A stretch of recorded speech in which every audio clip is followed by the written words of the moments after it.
Yeah, welcome, listener, to another edition of the Coco and Daltz podcast. You know, we've been gone a long time and we miss you. It's been a long time since we rocked and rolled. And we are real people and we do real reviews. I don't know if you remember that, listener, because it's been so long since we've been here. By the way, I'm not Coco, for those who don't know. And I'm not Daltz. And I don't know if you said this is Coco and Daltz. Did you say this is Coco and Daltz? Maybe I didn't. It has been a long time. I'm rusty, apparently, but I'm darn glad to be back here, listener. And what are we talking about in this episode, this back from the sabbatical episode? Today, we are reviewing Goliath. Oh. Season 4 of the legal drama on Amazon Prime Video, which dropped Friday if you're listening to this in real time, because why would you not be? Mm-hmm. It stars Billy Bob Thornton as renegade lawyer Billy McBride. In the first 3 seasons, he's taken on class action lawsuits against various industries.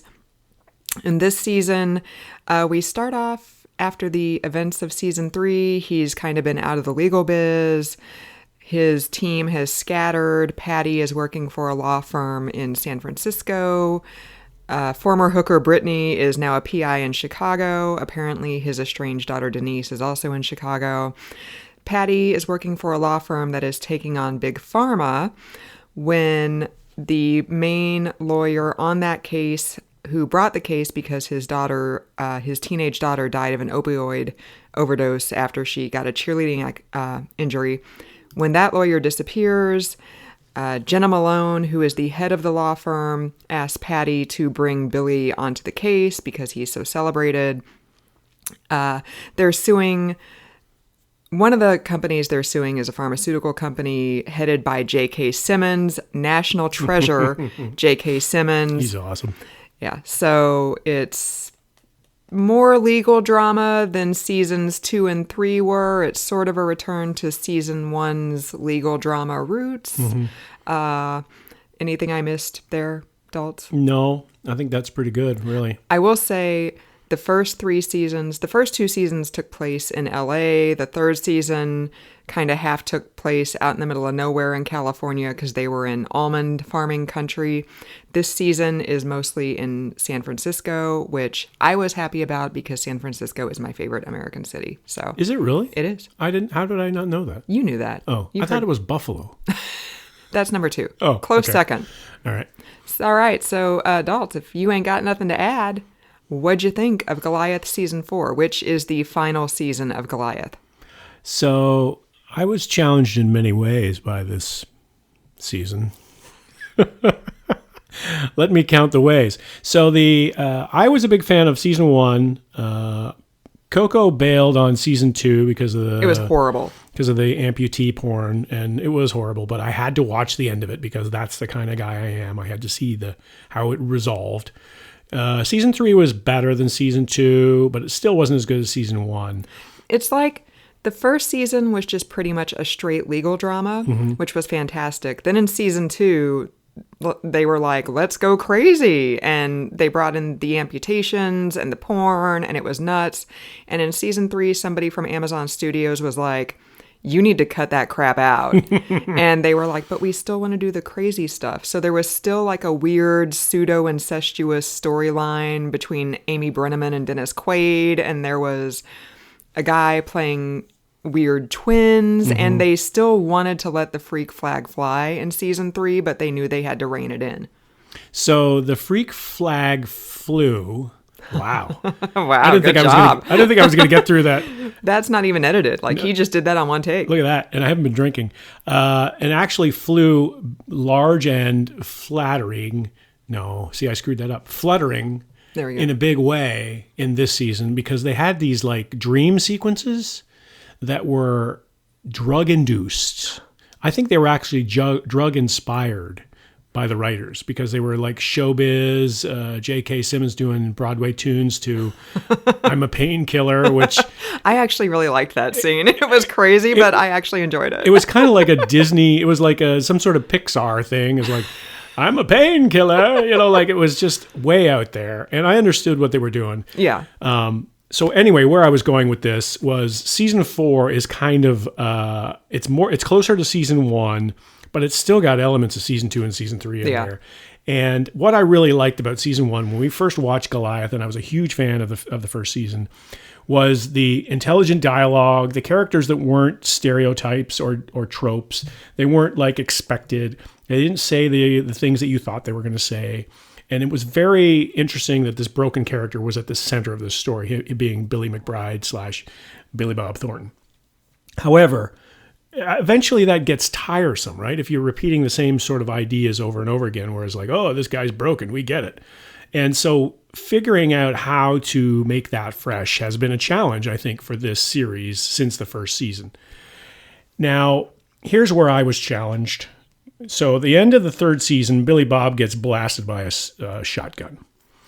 And it's looking pretty grim for the guy at the end of that season. And we're thinking, what's going to happen? And then season 4 is like, it's barely even talked about. It's like, oh, I got shot. I almost died. He refers to it a couple of times. But the guy got shot by a shotgun. And it wasn't like from here to the end of the driveway. Like, I mean, it was fairly close. And I mean, I don't know a lot about guns and especially shotguns, but like I'm wondering if he had maybe more long-term effects from, you know, taking buckshot to the front section. So that was a challenge to me. Is like, what is this? Was a dream? Like, what? Why is he not more injured than he is? Because it was like you walked with a little bit of a limp and everything like that. But like the guy probably would have had a colostomy bag if he had really been shot. You know what I mean? Like it didn't seem real at all to me. So that was a challenge to me. Him getting through this is like, oh yeah, by the way, I got shot.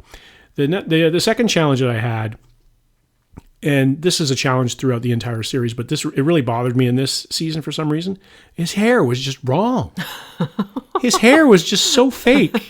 It was unbelievably the worst wig that I've seen in a long time on a man. Wow. Like you do the like, oh, she's wearing a terrible wig, and I'm like, oh yeah, really?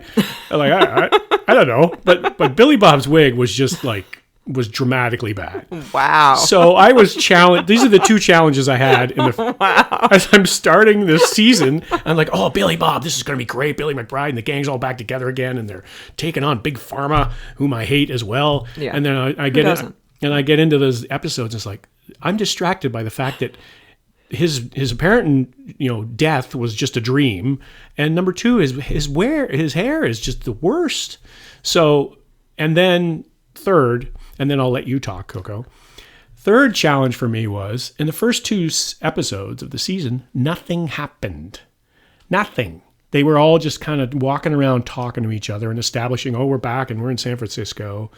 And then toward the end of the 2nd episode, I believe, is like Billy gets pulled into this case by Patty, who was awesome. He's always awesome. And he gets pulled into this case, and he gets pulled into this room where there's a room full of lawyers who are on this case. And there must have been, 30 lawyers in this room who are on this case that Billy McBride gets called into. And then Billy McBride says, oh, I'll just look at the video. I don't trust the transcripts. You don't think that one of those 30 people in the room would have done that? And then he looks at the video for 10 minutes and finds like a key clue of the whistleblower that ends up being the pivotal moment in the first 3 episodes. And I was like, you gotta be kidding me. Like, what are they getting paid? Those people there, those 30 people in the room are getting paid $500 an hour. Are they just like on Twitter, or what are they doing? Like, somebody should have been checking out the video of the testimony. Well, maybe, so not to spoil things too much, but Jenna Malone, the law firm's Big Cheese, mm-hmm. She didn't necessarily want to win the cases they were bringing against Big Pharma, so maybe that was an edict from her, like, oh, we got the transcripts, we're good, like, don't waste your time going back over the video, like, we're not getting paid for this until we settle, so just, be a shark, go forward, Yeah, maybe. Maybe you're being generous. And there was one other part too, and this, I have to mention this because this really bothered me too, is there's a scene of life or death, and Billy gets pushed over the edge of a building, right? From the roof, and then we look and they see something splatter on the ground. I don't know what that was. Like it looked like a pumpkin or something. And then we look a little bit farther, and there's Billy hanging onto the balcony, like 3 stories below, by the So this speaks to my point is like, oh, by the way, the guy got shot by a shotgun. He's got to have all sorts of weakness in his body from that, and yet he's hanging on for dear life. So there I am. It's your turn, Coco. Now that I've alienated all our listener. Well, I will semi-agree with you on the weird dream sequences. Like there was quite a bit of the first episode, like maybe the first like 10 to 15 minutes of the first episode was just like the dream sequence. And I was just like, oh, Christ, are we going there? Right. But then it recovered and it went more into like the actual storyline. And I actually didn't think they neglected to address the shooting, because he did say he's in San Francisco, he's seeing this Chinese doctor, he lost half his lung. The dream sequences to me seemed like him kind of struggling with his mortality and his past. Yeah. They did do a few flashbacks to him getting shot by Amy Brenneman. And I mean, Patty's now like an equity partner in a law firm. So the shooting was clearly several years in the past if she's been hired by a San Francisco firm and she's worked her way up to the point where she's an equity partner. So to me, I didn't have that disconnect between he got shot, but they barely mentioned it. It seemed like it was just kind of the passage of time that took care of it and he's recovered. And they did show a flashback of him in the immediate aftermath of the shooting. Like he's back in LA, he's drinking at whatever that bar is next to the crummy hotel he's living in, and his daughter comes in and she's like, don't serve him anymore, and they get in a big fight. Right. So I that didn't bother me. I thought that was addressed to my satisfaction. All right. I will say that they had the heavy duty Blade Runner thing going on in the entire season. So his apartment was in Chinatown in San Francisco, and it was raining heavy, and they had the Chinese characters, and it was very dark and it was gloomy, and it had a very Blade Runner kind of aspect to it. And anybody who's seen Blade Runner knows what I'm talking about. And it was very obvious to me that they were borrowing that. And I thought that was interesting because in Blade Runner, that is a character, the setting is a character. And that was kind of a character too, because of the darkness that Billy Bob was in, or Billy McBride was in. So I thought that was fairly important. But yeah, I can see where you're saying about the things being addressed. It just was too much too soon. Like it felt like Twin Peaks in the early going, where I was like, what is going on here? Like it's been so long since I saw season 3. Right. I'm like, what? I need some sort of transition. Now, again, I'm always the one saying it's too obvious. You don't have to be like saying over and over again that I got shot. So there's a happy balance there, a fine balance to strike. But I just thought it was I thought it was underplayed considering how graphic it was at the end of the season, and then the next thing we're expecting, like, what happened to him? And it's like, oh, he's fine. Yeah, he had some hair weave done, but other than that, he's in good shape. You are really, really offended by that wig. Oh man, wow. Listener, tell me if I'm wrong, but man, oh man, there's a couple of scenes there. It was like, is it moving on its own? Oh man. So I wasn't as offended by the wiglet as Daltz was. Overall, I enjoyed this season. Yeah. Once I kind of got into the groove with the weird dream sequences, which is them still clearly being like, but we want to do crazy stuff, but we know we have to rein it in. Since this was more of a return to season 1, like once I really got into the groove of the season and the dream sequences, like I really enjoyed the storyline. There were definitely a few threads that were not picked up. Like Daltz mentioned, like the video deposition that nobody watched. There was also Bruce Dern pops up. He is the brother of J.K. Simmons' character.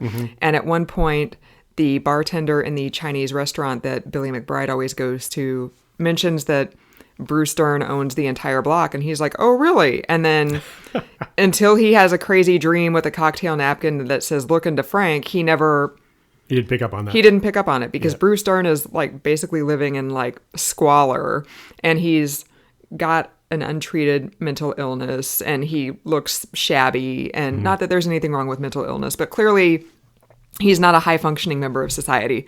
And you would think, oh, maybe how does this crazy guy own this whole block of Chinatown, prime real estate in San Francisco? And like that thread never gets picked up. So there were a few things like that is like, okay, come on. But the storyline I thought was good. I mean, everybody wants to stick it to Big Pharma. I thought J.K. Simmons did a fantastic job of not making his character be a cartoon villain, which his character was completely written to be a cartoon villain, but he sold it. He did not make it over the top. He's a national treasure. I love him. Nina Arianda plays Patty. She's been fantastic in every season. She won a Tony 10 years ago for Venus and Fur, and I have no idea how she has not even been nominated for an Emmy for her work. She was hands down, I thought, the best member of the cast, besides J.K. Simmons and Billy Bob Thornton. I will say I thought the final episode or two were a bit of a letdown. Oh, yeah. Just because I have my law degree from Dick Wolf University. And what? when Billy McBride is testifying on the stand, even though it's supposed to be this big, like, F you to Big Pharma testimony moment, and we're supposed to be like, yeah, you tell him, Billy. All I could think in my head is, this is totally going to get overturned on appeal. I'm like, this would not be allowed in any courtroom anywhere in the U.S. And if it were, like, it would be declared a mistrial. Right. And if it weren't declared a mistrial, it would be overturned on appeal. Yep. So as much as you really want to stick it to Big Pharma, it's like, I just wish there had been a better way to do it than to end up with Billy on the stand. On the stand, yeah. And doing something that makes no... I mean, and if we have any lawyers who listen, please tweet me at the Sarah Gage and tell me that I'm wrong. But I just... That kind of took the shine off the season a little bit for me, because I'm like, oh, this was supposed to be this big triumphal moment. And instead... I know that this is just not based in any kind of reality, actually. Yeah. Like, so it was 8 episodes, right? Yeah, it was 8 episodes. I'm sorry I didn't mention that. The 9th episode is like the appeal episode, and everything gets overturned, and then J.K. Simmons is on his yacht again. Right, totally.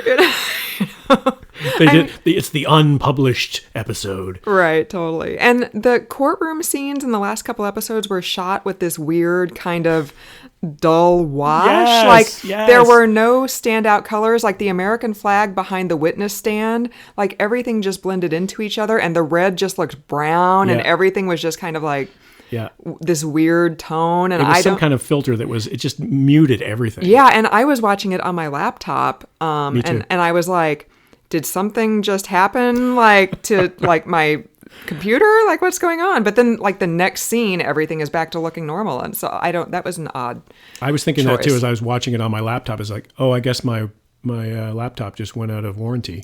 Right, totally.